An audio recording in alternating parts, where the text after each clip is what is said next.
Because even when we sleep, we go through different cycles, right? From heightened, right, to a very lower unconscious state of sleep where we're on the deepest and where we just resting. And even if somebody was making noise, you wouldn't be able to hear them. Right.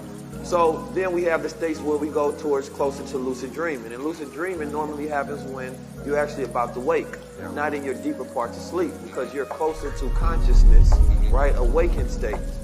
And it's really incredible that every thought that you think in your skull, it leaves your skull as a form of a light wave. Every time you think.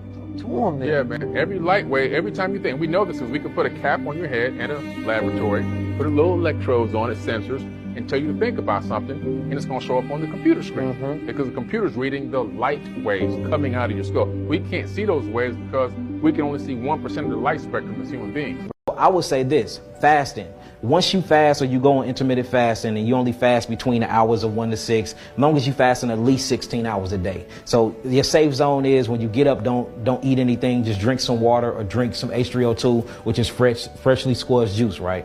The moment that the sun is as high as in the sky, which is around 12 p.m., it's called the circadian rhythm. You're supposed to eat with the sun in the sun. Eat when the sun is the highest in the sky, around 12, and then don't eat nothing when the sun go down. I would say don't eat nothing after 6 p.m. But if you just now get into this, eat with the sun and stop eating when the sun go down. While you're doing that, your body is going to automatically kick itself into a detoxification mechanism. If you go into the ancient text, it's Metatron's cube. Meta, M-E-T-A, meta, obviously known as metaverse, right? They got that from Metatron's cube. It's a fourth dimensional substructure. Now, this fourth dimension is really something called a quasi-crystal.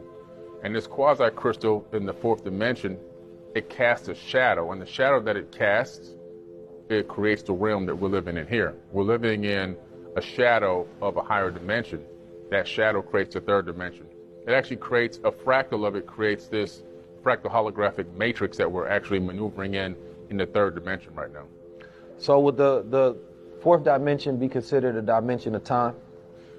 You can address a fourth dimension of time like Albert Einstein was saying if you're just looking at a third plus a fourth being the arrow. But when you actually move up into another dimension, we now know in quantum physics that there is actually a fourth dimension.